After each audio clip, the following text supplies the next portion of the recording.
안녕하십니까. 신의견의 국방TV 데일리 디펜스입니다. 자, 지금 이제 대선 다 돼 가는데요. 정말 우리 대한민국 운명, 바꿀 수 있는 또는 우리 대한민국 지킬 수 있는 결정적인 날입니다.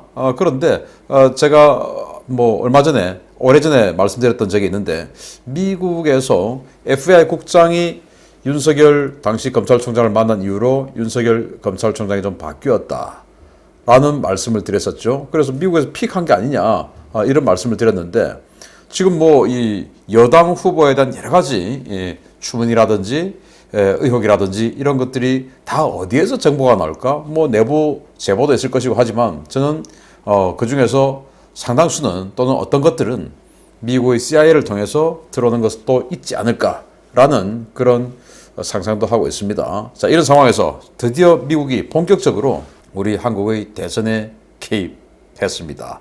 작전명 Saving the ROK, Republic of Korea, 한국 구하자라는 건데요. 한국 구하기 작전, 이런 작전은 이름은 제가 지었습니다. 착각 안 하시면 좋겠습니다. 자, 한국 구하기 작전 어떻게 진행되는지 정말 기대됩니다. 보겠습니다.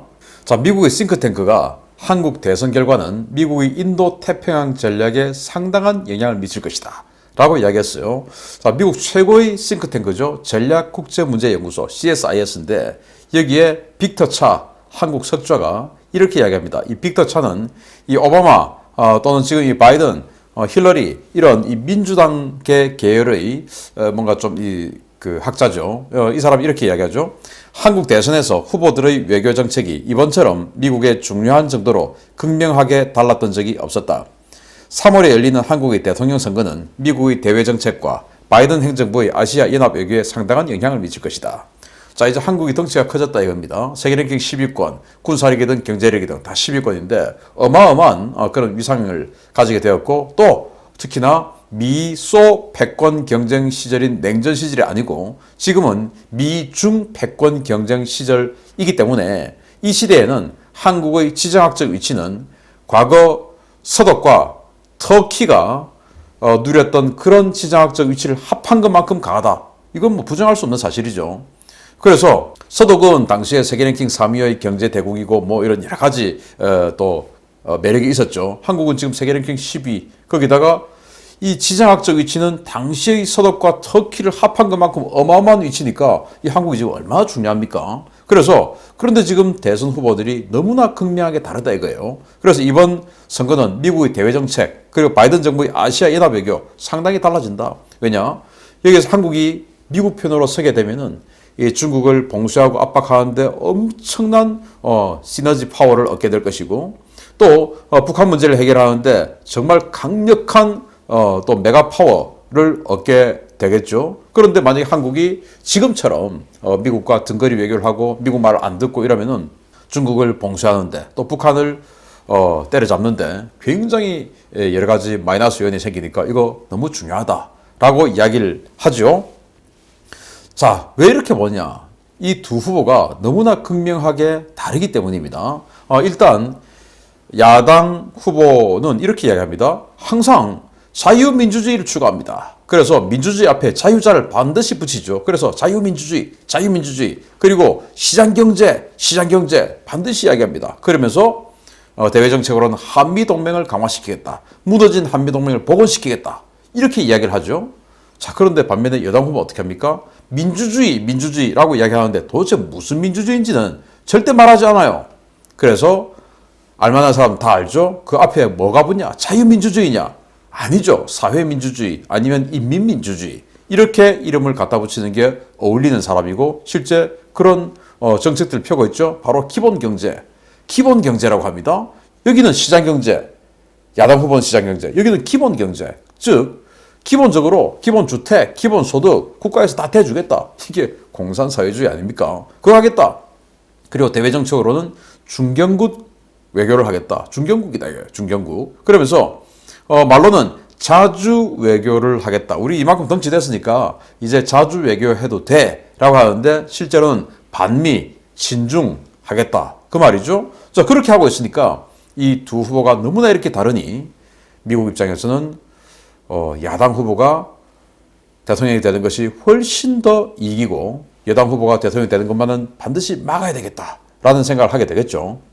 자, 이런 상황에서 본격적으로 이제 미국이 움직이기 시작하는데 미 정부가 본격적으로 움직이면 또 대외적으로 움직이면 안 되겠죠. 그래서 미국의 세계 최대의 인권단체가 나섰습니다. 바로 휴먼 라이트 워치인데요. 휴먼 라이트 워치가 뭐 일개 개인, 사무총장, 뭐 한국 지부장, 아시아 지부장 이게 아니고 뉴욕에 있는 휴먼 라이트 워치 본부에서 공식 성명을 냈습니다. 1월 27일, 한국 시간 1월 28일인데요. 놀랍습니다. 보겠습니다. 우리는 대한민국의 대통령 선거가 40여일 앞으로 다가온 상황에서 후보들의 인권에 대한 의식을 확인하기 위해 지난 1월 25일자로 한국의 4대 정당 대선 후보들에게 15개 질의가 담긴 질의서를 발송했다.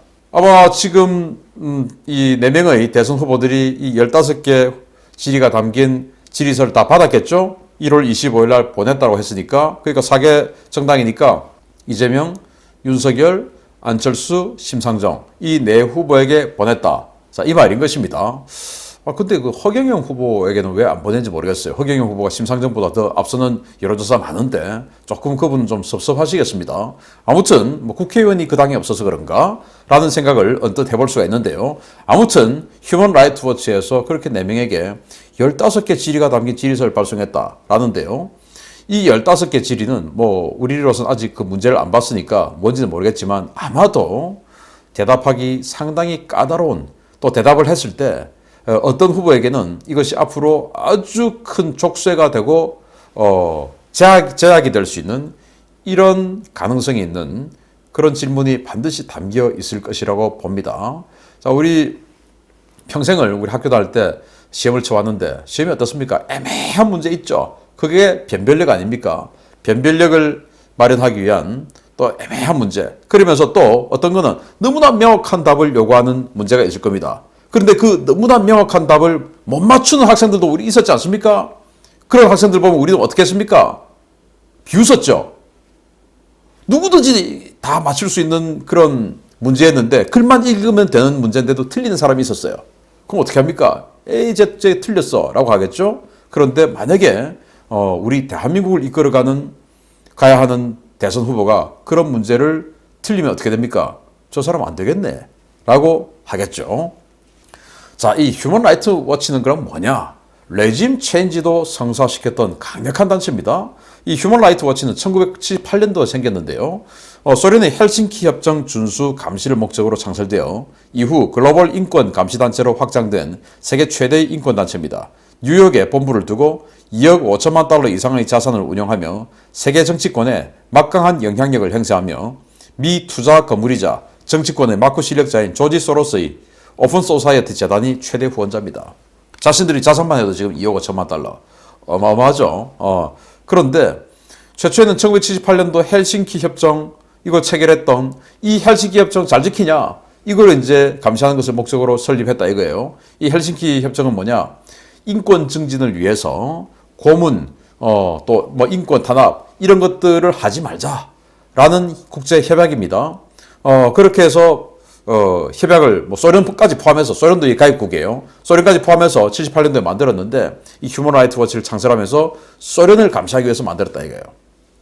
왜? 소련이 당시에는 가장 강력한 인권 탄압국이었으니까. 그래서 사실은 뭐 소련을 무너뜨리기 위한 뭐 그런 노력의 일환이었겠죠. 그리고 이제 소련이 무너졌습니다. 그때부터 뭐 하냐? 이제는 전 세계 독재자들을 고발하고 하는 그런 활동을 했는데 그렇게 해서 코소보에서 인종 청소를 했던 밀로세비치, 그리고 쿠르드족 학살했던 후세인, 그리고 카다피 이런 사람들의 잔악한 상황을 전부 고발해서 이 사람들을 폭격하고 잡고 구금하고 공격하고 전쟁을 일으키고 하는 명분을 이 휴먼 라이트 워치가 제공을 했고 결국은 이 사람들을 전부 죽게 만든 바로 그 계기가 된 단체이기도 하죠. 이 단체가 나섰다. 굉장히 의미심장한 겁니다. 자, 그러면은 이 단체가 뭐라고 이야기했냐? 한국의 대선 후보 인권 의식 질의는 왜 하냐? 바로 휴먼 라이트 워치의 노골적인 한국 대선 개입 시그널인데요. 저는 정말 이 날이 기대됩니다. 자, 공식 성명 중에 또 한번 보겠는데요. 차기 한국 대통령은 날로 발전하는 한국의 경제적, 세계적 위상에 맞추어 국내외 인권 정책을 발전시켜야 한다. 시급한 사안에 대한 인권 정책, 남북한 관계에 대한 명확한 입장을 밝혀 유권자들의 올바른 선택을 도와야 한다. 우리는 3월 9일 실시될 대선에 맞추어 다음 달 24일에 후보들의 답변을 공개할 것이다. 자, 그래서 지금 이 문재인 정부가 너무나 인권을 잘 지키지 않는다. 이렇게 해서 뭐 미국 상하원에서 우리 한국 정부 관련한 청문회까지 열렸지 않습니까? 대북 전단 금지법 청문회 열렸었죠. 그럴 정도로 한국이 지금 인권 문제에 있어서 너무나 문제가 많다라는 그 의식을 가지고 또 한국의 이 정부를 맡게 될 사람이 어떤 생각을 가지고 있느냐에 따라서 현재 세계 최대 인권 탄압국 중에 하나인 북한의 상황이 달라질 수 있기 때문에 이거 우리는 반드시 알아야 되겠다 라고 하는 그런 명분을 가지는데 그걸 2월 24일에 공개하겠다 이거예요. 2월 24일. 2월 24일이 어떤 날입니까? 본격적인 선거 운동이 들어간 운동 기간이죠. 그리고 투표일로부터 한 12, 3일 정도밖에 안 남은 날입니다. 마지막 표심에 굉장히 영향을 미칠 수 있는 날이 되겠죠. 그리고 여론조사 공포 이제 금지 딱 들어가기 초입입니다. 그래서 1호부터 며칠 지나면 여론조사 결과를 이제 공포할 수가 없어요. 여론조사는 할 수 있지만 그 결과를 알릴 수는 없습니다. 그 직전에 마지막 막판 표심에 딱 영향을 주겠다. 이거 아니겠습니까? 투표일 12일 전에 여기 24일이라고 했으니까 한국 시간으로는 2월 25일이 되겠죠. 한 12, 3일 전에 이걸 딱 공개하겠다. 정말 기대가 되는데요. 공개를 그냥 하겠습니까? 자신들의 해설도 집어넣겠죠. 이 사람은 이렇게 해서 문제 있다 라는 해설도 당연히 집어넣지 않겠습니까? 정말 기대됩니다. 그래서 왜 이렇게 갑자기 휴먼 라이트 워치가 한국 대선에 영향을 미치려 할까요? 지난 5년, 4년 반을 지켜보니까 이 한국 정부 이 사람도 안 되겠더라 라는 생각을 하게 된 거죠. 왜냐? 여기 데이터가 나옵니다. 조선일보가 21년 2월 4일, 그러니까 1년 전에 보도했던 내용인데요. 유엔 인권 최고 대표 사무소가 현 정부 시기인 지난 2017년 이래로 우리 정부의 인권 문제 관련 중에 총 18차례 의견 개진을 요구한 것으로 확인되었다. 역대 정부 가운데 가장 많은 수치다. 유엔 인권 최고 대표 사무소가 지금까지 우리 정부의 인권 문제에 관련하여 총 35차례 의견 개진을 했는데 이 중에 절반이 넘는 의견 개진 요구, 즉 18차례가 현 정부의 인권 문제에 대한 것이다. 라는 거예요. 그래서 전 세계적인 이슈에 대해서 한국 정부 니들 어떻게 생각해? 하고 35개의 질의를 보냈고 그 중에 4개는 북한 그리고 18개는 니들 지금 이렇게 하고 있는 그건 뭐야? 한국의 인권 문제, 한국 정부의 인권 문제 의식 여기에 대한 질의가 북한이 4개, 한국은 18개다. 그래서 이 2017년 이래로 세계에서 가장 인권적으로 문제가 많은 정부를 대한민국 정부로 생각하고 있는 겁니다. 기가 차는 거 아니겠습니까? 자, 이런 상황에서 차기 대통령이 되겠다고 하는 사람이 인권 변호사라고 우리는 프로필을 알고 있었죠. 그런데 조사를 해보니까 인권 문제 한 번도 변화한 적이 없었던 거짓말이었던 겁니다. 실제로는 전부 뭐 살인사건 이런 강력 형사사건 위주로 맡았고 인권 변호는 하나도 없었어요. 그래도 저는 인권 변호사예요 하고 있죠. 그래서 BBC 방송국 그 여자 기자가 우리 대통령에게 당신은 인권 변호사 아닌가요? 라고 이야기했던 적도 있죠. 아니 인권 변호사인데 왜 그래요? 그런데 그 인권 변호사인데 왜 그래요? 라고 BBC 기자의 공격을 받았던 문보다 훨씬 더 강력한 초강력 매운맛 아닙니까? 그래서 휴먼 라이트 워치가 보기에 야 저거 원래 있던 것보다 훨씬 더 매운맛 버전이라며 저 때문에 안 되겠어 라는 문제의식을 당연히 가지게 되죠. 자, 그래서 이 너무나 다른 세계관의 두 후보입니다. 어떤 대답을 내놓을까요? 일단 야당 후보는 이런 생각을 가지고 있습니다. 제왕적 대통령제를 바꾸고 대통령의 권력을 축소해야 한다. 권력은 국민의 것이다. 라고 이야기를 해옵니다. 그런데 여당 후보는 어떻게 이 권력에 대해서 생각하나요? 나는 권력을 잔인하게 써야 한다고 믿는 사람이에요. 라고 김어준 방송에 나가서 이야기했었습니다. 그래서 대통령 중심으로 대통령이 강력한 권한을 가지고 이걸 아주 잔인하게, 즉 독재를 해야 된다. 독재할 거야. 라고 김어준 방송에서 이야기를 했었습니다. 그리고 야당 후보는 인권은 보편적인 가치의 문제다. 북한 인권 결의안에 전향적으로 나서고 신장 인권도 관심을 가져야 한다. 와, 정말 놀라운 이야기를 한 겁니다. 인권은 정말 보편적 가치 맞죠. 그러면서 북한 인권 결의안, 계속 북한 인권 결의안 우리 정부는 빠지고 있습니다. 말이 됩니까? 완전히 우리가 가장 당사국인데 북한 인권에 대해서. 왜? 북한은 우리나라 아닙니까? 헌법에. 그런데 우리 국민이, 헌법상 우리 국민이 저렇게 인권적으로 탄압을 받고 있는데 거기에 대해서 대한민국 정부가 모른 채 해서야 되겠습니까? 그런데 지금 이 정부는 계속 그 인권 결의안에 빠지고 있죠. 여기에 대해서 북한 인권 결의안에 전향적으로 나서야 된다. 나서야 된다. 라고 이야기하고 신장 인권도 관심을 가져야 된다. 뭡니까? 반중하겠다 이겁니다. 미국 입장에서 너무 좋죠.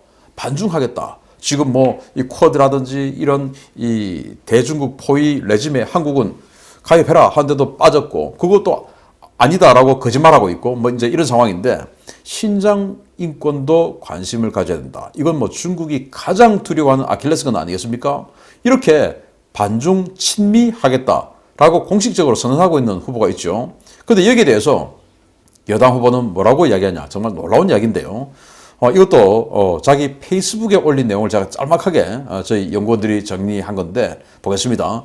탈북민들이 자유가 없는 세상에서 살다 왔다 보니 자유와 방종을 구분 못한다. 대북전단은 범죄 행위이고 이들은 푼돈을 벌려고 북한 인권운동을 빙자해서 활동한다. 법의 엄중함과 권위를 보여줘야 한다. 라고 이야기했는데요. 자기 페이스북에다가 2020년 6월 20일 날 올렸던 글인데 여기 아주 길어요. 이 내용이. 그중에서 마지막 문단이 핵심인데 제가 마지막 문단 다시 한번 읽어드리겠습니다. 놀랍습니다. 덧붙여 이 지사는 힘들여 만든 자유의 공간에 수용해 주었으면 자유를 귀히 여기고 존중하지는 못할 망정 푼돈을 벌려고 북한 인권운동을 빙자해 저질 대북 전단으로 국가 위신을 떨어뜨리고 군사 긴장을 유발해 국가 안보를 위협하며 온갖 분탕질로 자유를 해치는 이들에게 법의 엄중함과 권위를 보여줘야 한다. 라며 경찰의 즉각적인 수사 착수와 함께 엄벌의 뜻을 거듭 밝혔다. 와, 이 페이스북에 나온 걸 기사들이 기사로 옮긴 내용인데 탈북민들에게 이런 의식을 가지고 있어요. 자, 지금 대한민국에 살고 계시는 3만여 탈북민 여러분, 이런 사람입니다. 자유가 없는 세상에 살다 왔으니까 니들 자유와 방종도 구분 못해. 그리고 우리가 받아줬으면 고맙게 생각해야지. 어디 말이야. 지금 이런 생각을 갖고 있어요. 그래서 푼돈을 벌려고. 이 돈은 누가 됩니까? 미국이 됩니다. 그래서 미국에 대한 의식이 이래요. 푼돈 집어주면서 어디 대한민국에서 지금 이런 혼란을 야기해. 라는 생각을 가지고 있죠. 이러니 미국이 이 사람이 되면 안 되겠다라는 생각을 당연히 하지 않겠습니까?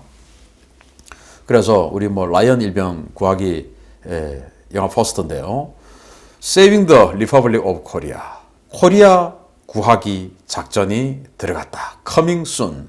2월 24일. 저는 이 15개의 질문 문항에 야당 후보가 또 여당 후보가 어떤 답을 내놓을지 정말 기대되고 궁금합니다. 그런데 여당 후보 또는 어떤 후보는 아예 답변을 내놓지 않을 수도 있어요. 왜? 이거 내놓으면 큰일 나니까. 완전히 자기의 이 사고가 보편적인 대한민국과 너무나 다르다라는 걸 들켜버릴 수가 있으니까 내놓을 수도 없죠. 그러면 내놓지 않았다라는 결과까지도 휴먼 라이트 워치가 1월 24일 날 공개를 할 겁니다. 정말 기대되지 않습니까? 그래서 저는 이런 것들이 미국이 정말 대한민국을 구해주기 위해서 나서는 일환 중에 하나라고 생각하고 저는 이것뿐만 아니다. 앞으로 더 센 것들 계속 나올 것이다 라고 기대됩니다. 자, 우리 뭉치면 됩니다. 자, 이런 이야기들 설 연휴에 물론 지금 뭐 코로나 때문에 많이 모이지는 않겠지만 여러분들 주변에도 알려주십시오. 인권 어떤 대답할까요? 기대됩니다. 마치겠습니다. 감사합니다.